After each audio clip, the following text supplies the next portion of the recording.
Ya kalau seorang mau bersafar, ada keperluan meninggalkan keluarga dalam rangka untuk kerja kek, dalam rangka untuk berdakwah kek, harus kasih nafkah lah. Terus siapa yang menanggung anak istrinya? Siapa yang menanggung anak istrinya? Mau istrinya minta-minta sama orang, mau butuh dikasihani sama orang. Kita enggak pingin dikasihani sama orang. Ya. Seorang, apakah para sahabat dulu demikian, meninggalkan istri tidak dikasih nafkah, kemudian tidak benar ya? Kita ada keperluan, mau dakwah kek, mau keluar kek, kita juga berdakwah, kita juga bersafar, istri dipenuhi keperluannya. Ya kalau tidak mampu ya la yukallifullahu nafsan illa wus'aha, Allah tidak memberi luar kemampuan.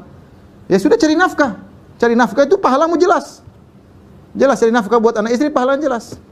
Ente berdakwah tidak jelas, belum tentu berilmu untuk berdakwah, belum tentu ente ikhlas, istri yang jelas-jelas wajib dikasih nafkah ditinggalkan. Ini enggak benar. Ini salah skala prioritas atau salah pemahaman yang benar. Oleh karenanya dinasihati kalau ada keperluan mau dakwah ke mau apa ke, anak istri harus dipenuhi keperluannya. Wallahu a'lam bishawab. Makanya jangankan hanya sekedar dakwah, haji saja syaratnya apa? Haji ini haji rukun Islam. Haji syaratnya dia punya nafkah buat dirinya hajian dan untuk yang ditinggalkan itu baru dia boleh haji. Kalau enggak boleh haji. Ini haji rukun Islam, bukan perkara sepele. Haji harus anak istrinya dikasih nafkah, dia punya nafkah boleh hajian. Ada pun boleh punya uang untuk haji ada, tapi anak istri enggak punya duit enggak boleh. Enggak boleh. Wallahu a'lam bishawab. Saya mula belajar, saya nak jumpa orang, akhirnya saya jumpa satu kumpulan manusia yang manusia hari ini kalian semua kenal, yang jemaah itu dipandang sinis oleh masyarakat kita yang namanya jemaah tabligh. Betul? Yang mereka ni pergi rumah ke rumah jumpa orang, mereka tak pernah hentam orang macam saya duk hentam orang dalam masjid. Yang bila mereka pergi rumah ke rumah bercakap, bagi salam nak bercakap tak sampai 3 minit, tujuan dia nak ajak orang rumah tu datang ke masjid, itu sahaja. Yang sepatutnya kerja pergi rumah ke rumah, panggil orang datang ke masjid, kerja AJK masjid, AJK surau. Tak tanya pengurusi lagi dah pergi belum rumah ke rumah. YB jangan marah YB, nanti kena jual. Ya.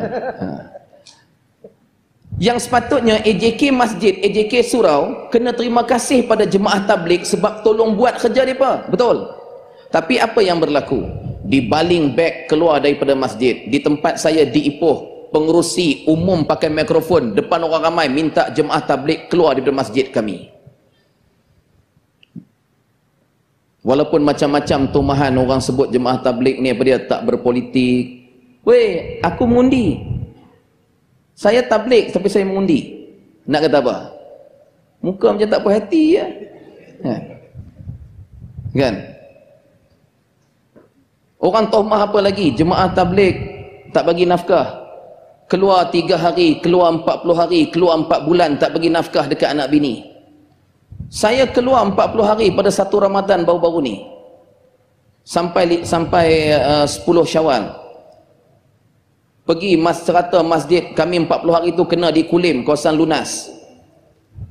Bayangkan, memang ada masjid yang tak benarkan kami masuk.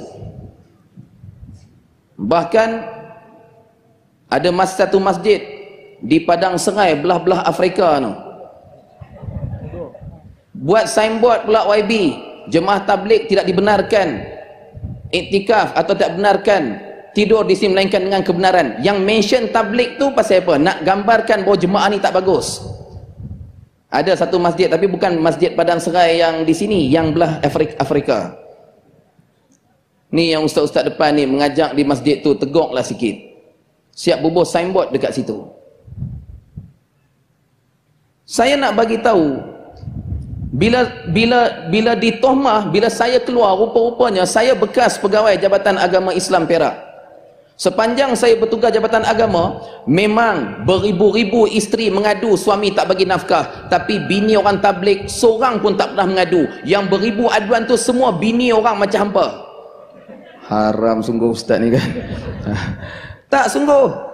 Pasal apa? Bila saya keluar 40 hari, pasal apa bini saya tak mengadu? Sebab Masya Allah, luar biasa. Ukhuwah bini-bini orang tabligh di taman saya tu, ukhuwahnya luar biasa. Mereka dengar saja saya keluar dakwah, pakat pi terpa ke rumah saya, tanya bawa beras, bawa gula, tak siapa suruh pun. Ukhuwahnya luar biasa. Kita yang tak pernah buat kerja dakwah, jiran tak pernah tanya pun sepanjang hayat, beras dia tak ada. Betul? Jangan pembohong. Apa lagi dia kata? ni keluar 3 hari tak ada dalil, keluar 40 hari tak ada dalil. Oh, bila orang kata maulid tak ada dalil, hampa marah.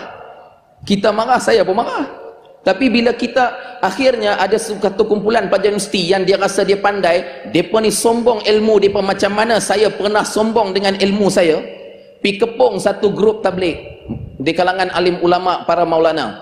Depa tanya, ni mana dalil keluar 3 hari 40 hari, dalil mana? Maulana tu tanya balik, hampa duduk sini buat apa? Belajar ah. Belajar apa? Ijazah syariah. Berapa lama? 4 tahun. Dalil mana dalil? Maulana tanya, 4 tahun tu dalil mana dalil? Kan? Terkencing nak jawab. Tapi sebab proses manusia ni suka mencari salah. Maka saya belajar dengan jemaah ni bagi 40 minit ni. Baru 10 minit. Kan? Saya tak mau 40 minit. Saya tanya dia rasa Ustaz Hambali ingat saya rasa pendek. Tak, saya rasa panjang. Saya nak balik cepat. Kan? Saya kena ada di Shah Alam pagi esok pukul 7 pagi dah dengar di Shah Alam dah. Sebab tu saya nak bergerak malam ni.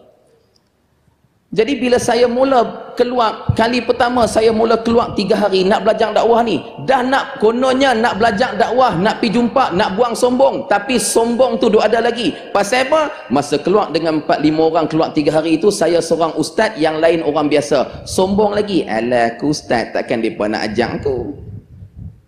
Bab dakwah takkan depa nak pandai-pandai, aku ustaz.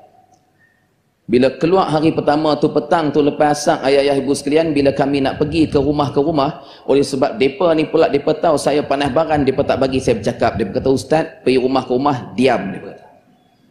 Saya dalam hati ni merobak je kan, pandai macam pandai. Ni 4 universiti weh. Berapa universiti? Ni 4, Jordan, Sudan, UM, Aceh. Tapi terror tak terror? Terror ke tak, cakap lah. Terror kan? Terror kepala otak hampa. Kan? Bongok lagi, sombong pula tu. Sayalah saya. Apa yang berlaku ayah ibu muslim-muslimat sekalian? Kan rumah pertama lagi Allah uji. Bagi salam tak jawab, keluar seregah kami. Mai pula dia kata. Saya nampak halus je mamat tu hari tu. 4-5 orang tu pula, saya seorang pakai serban macam ni. Dia tambah lagi, dia kata ni serban besar macam Bengali. Saya kata dia ni memang patah hidung dah petang ni kan. Tengah saya duk geram tu, manusia yang saya pandang rendah sebab mereka bukan ustaz macam saya dari sudut ilmunya, salah seorang bila dia tengok wajah saya berubah, dia datang dekat saya, dia genggam tangan saya, dia bisik di telinga saya, dia kata, istighfar ustaz. Bila dia sebut suruh istighfar, dia sambung pula, dia kata, ustaz, makna sabar itu membalas segala kejahatan dengan kebaikan. Pada ketika itu saya rasa sombong saya tu, air mata saya mengalir. Sebab saya baru perasan 20 tahun saya ceramah majlis surah, saya tipu orang ramai di saat saya baca Al-Quran, baca hadis tentang bab sabar. Setuju?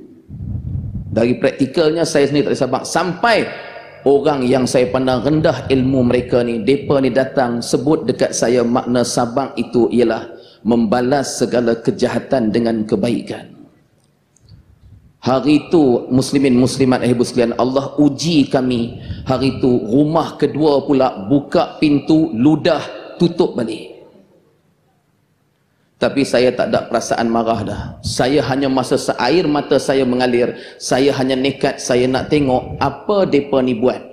Setelah dimaki, diludah, yang masyarakat cukup tak suka dengan jemaah ni. Mereka pergi rumah hampa bagi salam, hampa menyorok laki bini bawah meja makan, betul? Hampa jangan bohong. Dengar Assalamualaikum. Laki dia kata, shh. Bini dia kata, bang, hari tu kan kita dengar ceramah, orang bagi salam wajib jawab. Kita jawab juga slow-slow dah bawah meja ni, dia kata. Kawan tu bukan nak ajak pergi karaoke, bukan nak jual barang pun. Dia main tak sampai 3 minit. Nak habaq, jom pergi masjid dekat laki kita. Laki kita pula, laki hampa. Tu saja. Faham tak ni? Muslimin muslimat sekalian, bila saya tengok mereka ni dimaki, diludah dan sebagainya, mereka balik ke masjid tempat kami iktikaf. Yang ada masjid kata tak boleh iktikaf, sebut pula jemaah tabligh tak boleh iktikaf. Saya mula belajar 3 benda daripada orang yang saya pandang rendah ilmu mereka, yang mereka ni tak mengaji 4 universiti macam saya. Yang sepanjang saya belajar di universiti tak ada siapa ajak saya ilmu ni. Apa dia? Mereka ajak saya hari itu 3 benda untuk menterjemahkan makna membalas kejahatan dengan kebaikan. Yang pertamanya, lepas dimaki di ludah, mereka solat 2 rakaat. Lepas solat 2 rakaat, mereka tadah tangan berdoa. Yang keduanya, tadah tangan berdoa, doa yang baik-baik untuk orang yang maki dan ludah mereka. Dan yang ketiganya, mereka menangis untuk orang tersebut. Menangis, menangis, menangis. Saya mula sedang betapa sombongnya saya selama hari ini. Saya hentam orang tak datang masjid, saya tak pernah solat 2 rakaat, saya tak pernah tadah tangan berdoa untuk orang tu, dan saya tak pernah menangis untuk orang-orang tu. Saya hentam orang yang buat maksiat, orang yang tak semayang langsung. Saya tak pernah solat 2 rakaat untuk orang-orang ni, saya tak pernah tadah tangan berdoa yang baik-baik untuk orang ni, dan saya tak pernah menangis untuk mereka. Sebab tu kita sambut Maulidur Rasul untuk kita kenangkan ini akhlak Nabi sallallahu alaihi wasallam. Firqah terbesar saat ini dari kelompok sufi di dunia saat ini Jamaah Tabligh. Itu itu firqah sufi terbesar pada abad ini saat ini. Itu salah satu tarekat sufi ya. Karena dia dibaiat oleh beberapa tarekat. Tidak semua pengikutnya dibaiat, hanya tokoh-tokohnya saja. Karena Muhammad Ilyas, pendiri Jamaah Tabligh, itu seorang sufi 100%. Penganut sufi. Karena itu salah satu ajaran sufi itu kan menghasilkan ilmu dari mimpi-mimpi. Tafsir Qur'annya kuntum khaira ummatin ukhrijat linnas didapat dari mimpi. Hurut keluar. Padahal ayat itu menjelaskan tentang manhaj para sahabat. Karena di situ kuntum khaira ummatin, umat di situ adalah yang pertama para sahabat, kemudian orang-orang yang mengikuti para sahabat ridwanullah alaihim jami'an. Karena ayat kuntum khaira ummatin ukhrijat linnas sama dengan hadis Rasulullah SAW, khairun nas qarni, khairukum qarni, khairu ummati qarni. Jadi yang mendapat bagian besar dari ayat itu para sahabat. Yang lain masuk ke dalam ayat itu mengikuti para sahabat.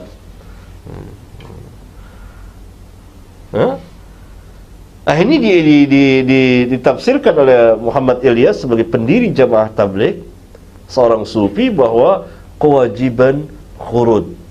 Dan dia mengatakan dalam mimpinya bahwa saya diperintah seperti diperintahnya para nabi dan rasul.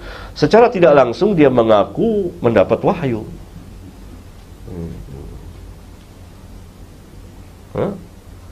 Nah, ini salah satu kelompok tasawuf sufi terbesar di dunia saat ini karena ajaran khurutnya itu, sehingga mereka hampir di seluruh belahan bumi ada.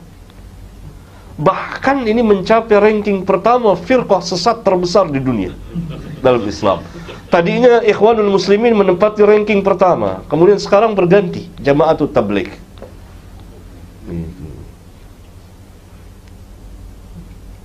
Luar biasa. Itulah. Jadi sufi beragam sekali. Dan mereka mempunyai cara tersendiri di luar sunnah Nabi yang mulia sallallahu alaihi wasallam. Dan ini merupakan kesesatan. Kita tidak boleh mengambil satu tata cara dalam mendekatkan diri kepada Allah di luar dari sunnah Nabi sallallahu alaihi wasallam. Tidak boleh. Sesat. Saya ambil contoh. Apa boleh kita sujud sembarangan kepada Allah kapan waktu saja? Boleh apa tidak? Nggak boleh. Sekarang rame-rame nih, dalam rangka kita mendekatkan diri kepada Allah, kita sujud rame-rame, sujud. Perbuatan kita tuh baik atau sesat? Sesat. Karena cara ibadah yang seperti itu tidak pernah diajarkan oleh Rasulullah SAW, walaupun dalam rangka sujud kepada Allah. Bukan sujud kepada berhala loh. Sujud kepada Allah. Ini rame-rame saya pimpin, ayo kita sujud rame-rame, sujud. Sesat kita. Dikatakan kita kelompok yang hadir, wah kelompok sesat ini. Tapi kalau kita sujud dalam sholat, Benar. Atau sujud sahwi, atau sujud tilawah, atau sujud syukur. Tarikahnya, jalannya sesuai dengan sunnah. Kan sujud sedekat-dekat hamba kepada Rabbnya. Kata Nabi sallallahu alaihi wasallam, aqrabu ma yakunul 'abdu min rabbih wa huwa sajidun fa'aktsirud du'a. Dalam hadis sahih yang dikeluarkan oleh Imam Muslim, sedekat-dekat hamba kepada Rabbnya ketika dia sujud, perbanyaklah doa ketika sujud. Tapi tidak sembarangan kapan waktu kita sujud, nggak boleh. Itu tata cara ibadah yang kita buat sendiri dalam rangka untuk mendekatkan diri kepada Allah. Maka dikatakan kita sesat. Tidak boleh kita membuat atau mengambil cara yang di luar cara yang telah ditentukan Rasulullah sallallahu alaihi wasallam. Itu kaum sufi membuat cara tersendiri, dan memang hampir seluruh ahli bid'ah dan sesat membuat cara tersendiri. Tetapi kaum sufi ini mempunyai tarekat kan yang banyak, ratusan. Di Indonesia saja ratusan. Nggak tahu di Malaysia berapa, Ustaz? Sama aja, berarti jumlahnya udah 200 lebih itu. Luar biasa. Jemaah tabligh tidak ada satupun ulama sedunia yang mengatakan sesat. Baik dari Salafi sendiri, Syekh Utsaimin, Abdullah bin Baz. Waktu saya masih remaja, guru saya mufti kerajaan Sultan Delhi kedatangan jemaah tabligh dari India. Dia perhatikan di istana, di masjid istana itu dia perhatikan, ikut ulama itu, Syekh Jalaluddin Abdul Muthalib, guru saya, mufti kerajaan Delhi. Ikut, dia lihat. Akhirnya dia tulis surat kepada mufti Mekah, Syekh Abdullah bin Baz. Bagaimana menurut Anda jemaah tabligh ini datang ke kerajaan kami di Delhi begini-begini? Dijawab, ada suratnya masih disimpan sama guru saya Jalaluddin Abdul Muthalib almarhum. Kata Syekh Abdullah bin Baz, jemaah tabligh adalah jemaah yang menghidupkan sunnah, ihya'us sunnah. Ihya'us sunnah, menghidupkan sunnah, sampai dari yang sekecil-kecil sampai yang sebesar-besar. Cari mulai pakai cara baju, cara tidur, cara makan, semua dia laksanakan. Itu kata Syekh Abdullah bin Baz. Nggak ada disesatkan. Seluruh ulama sedunia termasuk Majelis Ulama Indonesia belum pernah memutuskan jemaah tabligh itu sesat. Saya menyelidiki jemaah tabligh itu sampai ke India saya. Catat, perhatikan, ikut saya keluar, saya lapor Majelis Ulama Indonesia, nggak ada kesalahan di situ. Akidahnya Ahlussunnah wal Jamaah, madhabnya 4 madhab. Kalau di India, Pakistan, Bangladesh, Cina, Hanafi. Kalau Indonesia, Malaysia, Singapura, Thailand, Syafi'i. Kalau di Saudi Arabia ada jemaah tabligh Saudi Arabia. Pusatnya Masjid An-Nur di Madinah, bermadhab Hanafi. Di sana bermadhab Hambali di Saudi. Ada, saya udah keliling dunia 36 negara. Saya jumpa jemaah tabligh di 36 negara. Bahkan di Israel ada jemaah tabligh di Israel. Jadi mereka itu cuma mengajak orang ke masjid, mengajak orang menghidupkan sunnah, mengajak istrinya pakai cadar. Apa salahnya? Di mana salah jemaah tabligh? Mereka dakwah dengan duit sendiri, nggak minta-minta. Ya tapi mereka tidur di masjid. Kalau itikaf boleh tidur di masjid. Rasulullah 20 hari Ramadan itikaf di masjid. Tidur apa enggak? Tidur enggak? Makan apa enggak? Minum apa enggak? Boleh makan, minum dan tidur di masjid dengan syarat dia iktikaf. Kalau sengaja makan aja di masjid haram. Belinya nasi bungkus, di manalah kita makan? Di masjid aja enak, ada kipas angin. Datang dia ke masjid, makan, minum, ya habis itu dia pergi, haram. Tapi kalau dia itikaf situ boleh makan apa enggak? Boleh minum enggak? Boleh tidur enggak? Dan tidurnya wajib pakai alas. Makanya jemaah tabligh enggak ada tidur di masjid enggak bawa alas sendiri. Alas tidur. Kenapa? Kalau tidur keluar liur yang dari perutnya, namanya liur dari perut, bukan liur dari mulut. Keluar liur dari perut, liur yang keluar dari perut itu najis. Makanya jemaah tabligh di mana-mana saya lihat pasti bawa alas tidur. Nggak mau dia najisnya kena ke masjid. Kan berilmu berarti mereka. Orang bodoh-bodoh. Nah, begitu. Dan mengajak ini tidak mesti alim. Mengajak nggak mesti alim, Pak. Mengajar baru mesti orang alim.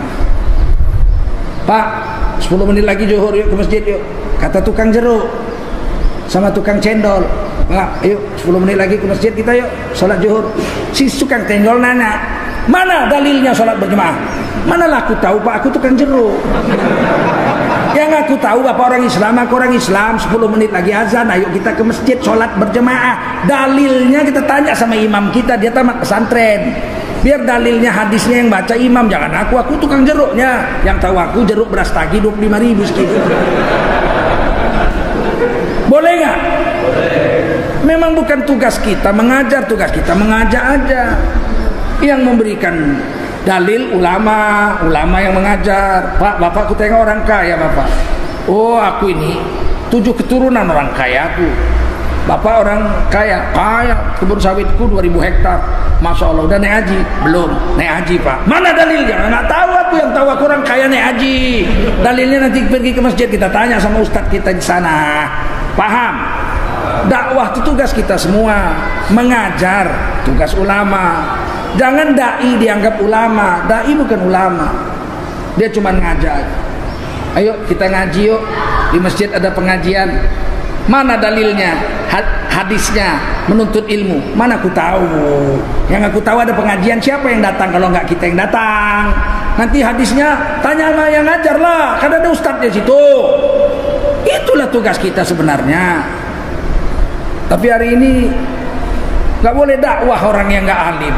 Padahal Nabi bilang balighu anni walau ayat, 1 ayat aja kau tahu udah boleh kau sampaikan, udah boleh kau dakwah 1 ayat aja. Fatihah aja 7 ayat. Banyak kesalahan-kesalahan tentang agama. Tidak usah ragu dengan jemaah tabligh. Mereka tidak ada satu ulama pun di dunia yang mengatakan majelis ulama sesat. Ada yang salah paham, ada di Pakistan ada bilang jemaah tabligh sesat, didatangi, dijelaskan, nangis dia. Aduh, udah sempat pula aku tulis buku katanya. Sesat. Cabutlah. Karena dia nggak langsung lihat. Makanya tidak boleh menghukum orang sebelum ada bukti dan ada saksi. Al-hukmu qabla al-bayan zulmun. Menghukum orang tidak ada bukti dan saksi, kezaliman. Saya ditugaskan meneliti jemaah tabligh itu tahun 1988. Masih muda saya. Saya laporkan. Sampai saya jadi wakil sekjen MUI 10 tahun di pusat sana. Demikian aja. Mana panitia? Ayo kita tutup. Ya datang rame-rame. Kalau ada istimewa datang, lihat di mana sesatnya, perhatikan. Kalau sesat lapor. Kan begitu. Jangan dari luar-luar aja lihat orang makan pakai tangan, duduk satu talam, sesat. Macamnya gaya bebek makannya itu. Bukan gaya bebek, itu gaya Nabi. Nabi itu makannya 2 talamnya, yang satu untuk 8 orang, yang satu untuk 12 orang. Ada di hadis Tirmidzi itu. Sama'il Muhammadiyah kitabnya jelas di situ. Nggak pernah Nabi makan sendirian sepiring, mesti bersama-sama dengan orang-orang. Dan itu menjadi sunnah di Nusantara ini. Orang Melayu makan setalam, orang Minang makan sedulang, orang Batak capah makan setampah, orang Jawa engkong makan 1 tampah. Nggak ada makan. Belanda aja yang makan sepiring sendiri. Sekarang sunnah itu kita tinggalkan, dihidupkan jemaah tabligh. Kita benci pula, jijik katanya. Kok jijik bekas tangan orang Islam? Giliran sendok di restoran tak jijik kau, baru masuk mulut si aseng makan babi. Tak jijik kau, giliran tangan orang Islam jijik kau. Ini tangan nggak pernah megang babi, betul? Yang rusak otak orang Islam hari ini. Dah, itu aja.